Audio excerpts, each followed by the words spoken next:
सर्वमंगल मांगल्ये शिवे सर्वार्थ साधके शरण्ये त्र्यंबके गौरी नारायणी नमस्तुते। नारायणं नमस्कृत्य नरं चैव नरोत्तमं देवीं सरस्वतीं व्यासं ततो जयमुदीरयेत्। बोलो शंकर भगवान की जय, बोलो शिव महापुराण की जय। जय श्री कृष्णा। नमस्कार दोस्तों, स्वागत है आप सभी का हमारे YouTube चैनल पर। प्रिय भक्तजनों, आज आप शिव महापुराण के रुद्र संहिता में सुने भगवान शिव की श्रेष्ठता तथा उनके पूजन की अनिवार्य आवश्यकता का प्रतिपादन, इस कथा का वर्णन सुने। आइए भक्तों, कथा को प्रारंभ करते हैं। उससे पहले जो भी भक्त हमारे चैनल पर नए जुड़े हैं वो हमारे चैनल को सब्सक्राइब जरूर करें, वीडियो को लाइक करें और कमेंट में ओम नमः शिवाय अवश्य लिखें। बोलो शंकर भगवान की जय। नारद जी बोले, ब्राह्मण प्रजापति आप धन्य हैं, क्योंकि आपकी बुद्धि भगवान शिव में लगी हुई है। विदे आपने इसी विषय का सम्यक प्रकार से विस्तार पूर्वक वर्णन कीजिए।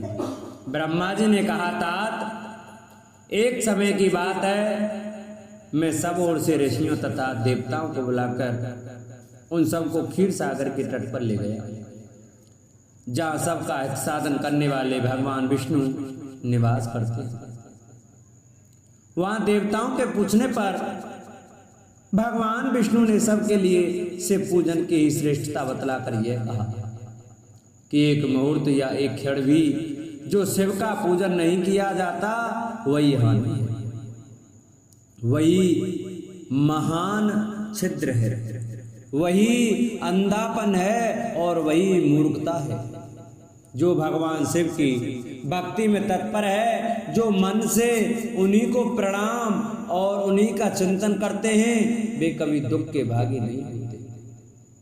जो महान सौभाग्यशाली पुरुष मनोहर भवन सुंदर आभूषणों से विभूषित स्त्रियां, जितने से मन को संतोष हो उतना धन पुत्र पौत्र आदि संतति, आरोग्य सुंदर शरीर, अलौकिक प्रतिष्ठा, स्वर्गीय सुख, अंत में मोक्ष रूपी फल अथवा परमेश्वर शिव की भक्ति चाहते हैं, वे पूर्व जन्मों के महान पुण्य से भगवान सदाशिव की पूजा अर्चा में प्रवृत्त होते हैं। जो पुरुष नित्य भक्ति परायण हो शिवलिंग की पूजा करता है, उसको सफल सिद्धि प्राप्त होती है तथा वह पापों के चक्कर में नहीं पड़ता। भगवान के इस प्रकार उपदेश देने पर देवताओं ने उन श्री हरि को प्रणाम किया और मनुष्यों की समस्त कामनाओं की पूर्ति के लिए उनसे शिवलिंग देने के लिए प्रार्थना की। मुनिश्रेष्ठ उस प्रार्थना को सुनकर जीव के उद्धार में तत्पर रहने वाले भगवान विष्णु ने विश्वकर्मा को बुलाकर कहा, विश्वकर्मन तुम मेरी आज्ञा से संपूर्ण देवताओं को सुंदर शिवलिंग का निर्माण करके दो। तब विश्वकर्मा ने मेरी और श्री हरि की आज्ञा के अनुसार उन देवताओं को उनके अधिकार के अनुसार शिवलिंग बनाकर दिया। मुनिश्रेष्ठ नारद, किस देवता को कौन सा शिवलिंग प्राप्त हुआ, इसका वर्णन आज मैं कर रहा हूं, उसे सुनो। इंद्र पद्म राग मणि के बने हुए शिवलिंग की और कुबेर स्वर्ण में लिंग की पूजा करते हैं।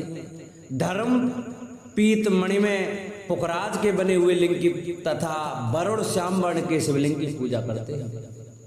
भगवान विष्णु इंद्र नील में तथा ब्रह्मा हेम में लिंग की पूजा करते हैं। मुने विश्व देवगढ़ चांदी के शिवलिंग की, वसुगढ़ पीतल के बने हुए शिवलिंग की तथा दोनों अश्विनी कुमार पार्थिव लिंग की पूजा करते हैं। लक्ष्मी देवी स्फटिक मणि में लिंग की, आदित्यगढ़ ताम्र में लिंग की, राजा सोम मोती के बने हुए लिंग की तथा अग्निदेव वज्र हीरे के शिवलिंग की उपासना करते हैं। श्रेष्ठ ब्राह्मण और उनकी पत्नियां मिट्टी के बने हुए शिवलिंग का, मयास और चंदन निर्मित शिवलिंग का और नागगढ़ मूंग के बने हुए शिवलिंग का आदर पूर्वक पूजन करते हैं। देवी मक्खन के बने हुए शिवलिंग की, योगीजन भस्म में शिवलिंग की, यक्षगढ़ दर्द निर्मित शिवलिंग की छाया देवी आटे से बनाए हुए शिवलिंग की और ब्रह्मा पत्नी रत्नमय शिवलिंग की निश्चित रूप से पूजा करती है। बाणासुर पारद या पार्थिव शिवलिंग की पूजा करता है। दूसरे लोग भी ऐसा ही करते हैं। ऐसे ऐसे शिवलिंग बनाकर विश्वकर्मा ने विभिन्न लोगों को दिए तथा वे सब देवता और ऋषि उन शिवलिंगों की पूजा करते हैं। भगवान विष्णु ने इस तरह देवताओं को उनके हित की कामना से शिवलिंग देकर उनसे तथा मुझ ब्रह्मा से पिनाक पाणी महादेव के पूजन की विधि भी बताई।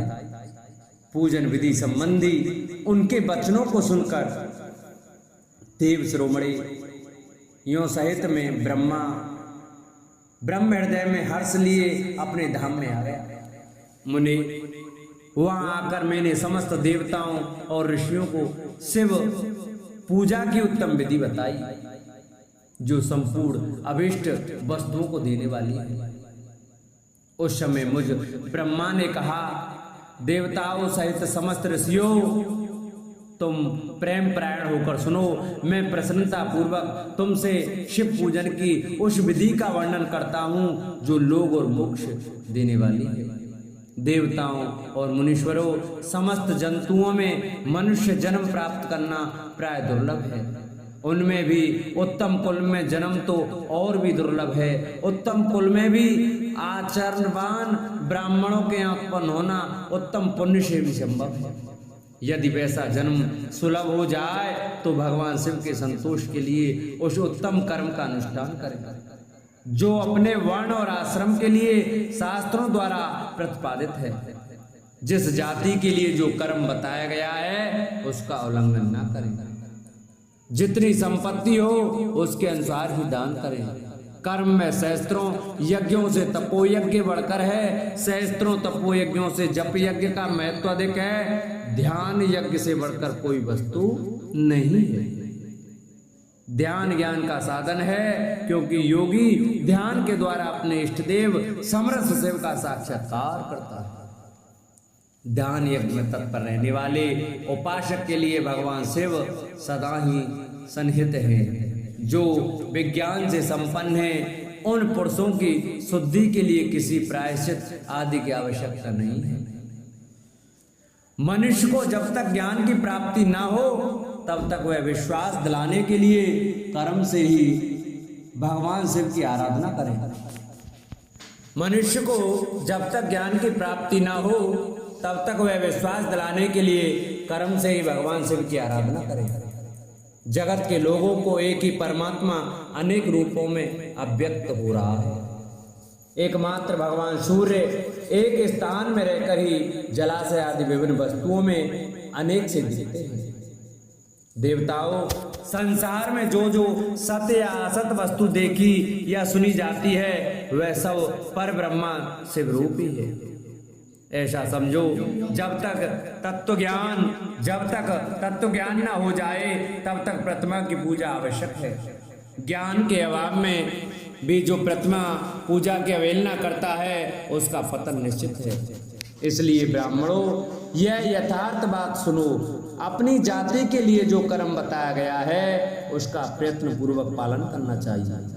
जहाँ जहाँ यथावत भक्ति हो उस आराध्य देव का पूजन आदि अवश्य करना चाहिए, क्योंकि पूजन और दान आदि के बिना पातक दूर नहीं होते।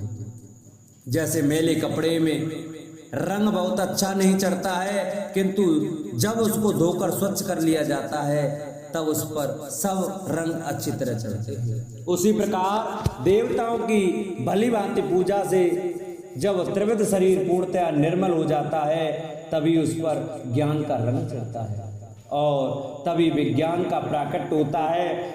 जब विज्ञान हो जाता है तब भेदभाव की निवृत्ति हो जाती है।